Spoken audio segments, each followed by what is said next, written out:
Today we'll be looking at the Caresono HD3 Bladder Scanner, including an unboxing, a quick overview, and a test. When you receive the unit, it does come with a nice carry case. You'll open it and notice a packing list showing all the contents of the box. PC software, which will allow you to connect the scanner to your computer to upload images. A user manual, fairly detailed, but we'll go through a lot of that now. You will see the main unit here on the left, including the carry handle that does come with it. The ultrasound transducer head, which has a simple connection. You will see on the side of the unit this does have a red dot. On the rear of the unit a red dot is present as well, so they fit in nicely and snap. You want to be careful not to drop the ultrasound transducer head. They do contain crystals which are fragile and will be damaged if dropped. Back to the box. The majority of the packaging in here reveals the tray and stand that do come standard with the unit. I'm not going to build that now. I'm just going to set those parts off to the side. But it does give you a good idea what they look like. Here's the AC wall adapter. There's an entire second row beneath that contains more portions of the stand apparatus, as well as a little different carry handle, and then we get into all of the power equipment here down below. The machine itself doesn't come with a screwdriver and all necessary connections and screws to set the stand up. The stand, you will notice, if I take the base plate out, does have a power input and a power output to it. This allows you to take 100 volt or 240 volt in from the wall and then output it back out to the machine. It also comes with two batteries. I did go ahead and pre-place one in the unit itself, and the second one is here in the tray, so you can have two batteries on hand to test with. I did press the power button just to start the unit itself, and you will notice that we come up with a very simple to use interface. You can see the buttons review, print, save, and setup. They're pretty self-explanatory. Review a test, print a test that's in memory or that was just taken, save the test to internal memory, and then system setup.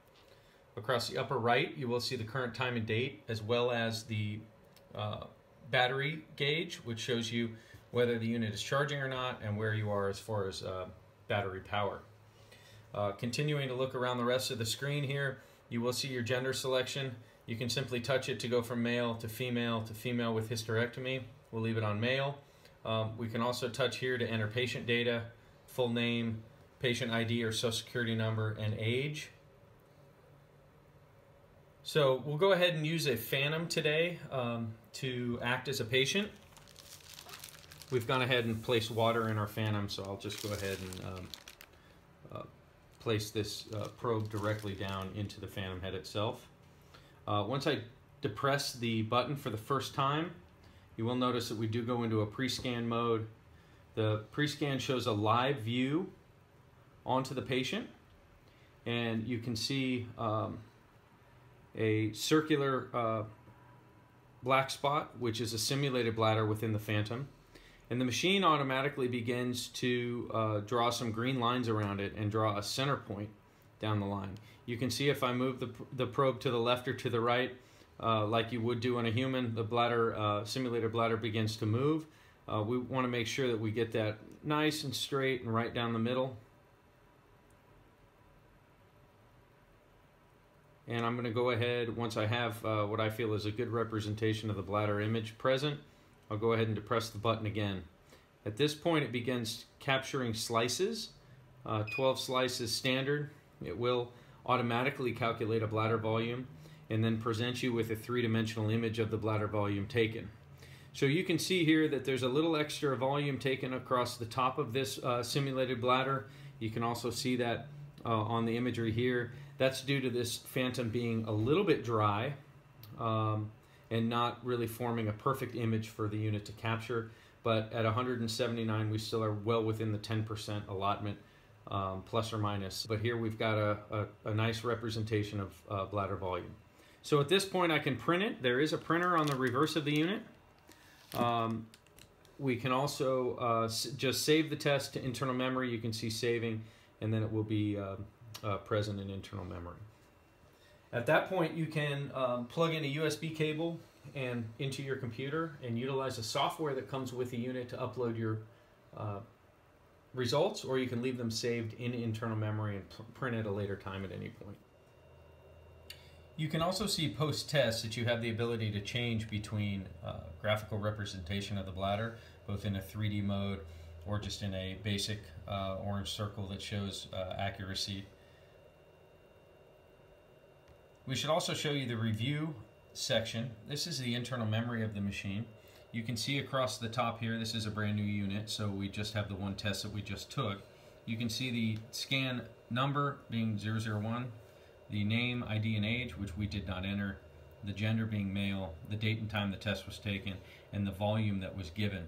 At that point, you can export that data, you can clear or delete that data, and you can also load a different test if you would like. But we'll go ahead and press that just to show you it's already loaded, but just to show you how to do that, we go ahead and load that test data, and we're right back to where we started.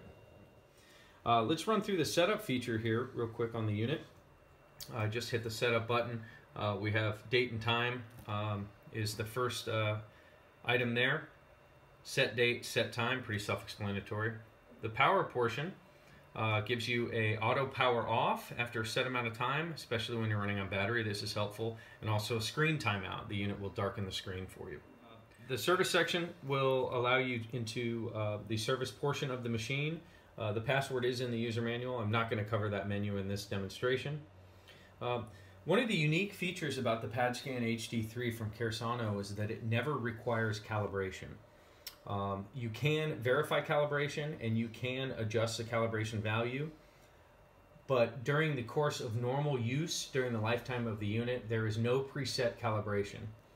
Caresono utilizes a direct drive motor in the ultrasound head, which never falls out of accuracy despite usage. Traditional bladder scanners use a series of small gears within the ultrasound transducer head, which gradually change shape and wear out over time, thus changing the calibration of the unit. Many of our competitors' products require annual calibration at a great cost to the end user. The next one is a firmware update. We can update firmware to latest releases as they are made available. It's very simple to do. You place a memory card in the side of the unit and press the update button. System info screen. It shows what battery, how big the flash memory is, how much is taken, what version of the software is running, etc. And then we do have several language options available to you. You can see here English, French, Portuguese, Spanish, etc. Very easy to turn in and out. I'll press the return button now and we get back to the home page where our test is still present. That really covers basic usage and function of the machine. This is the Padscan HD3 from Caresono.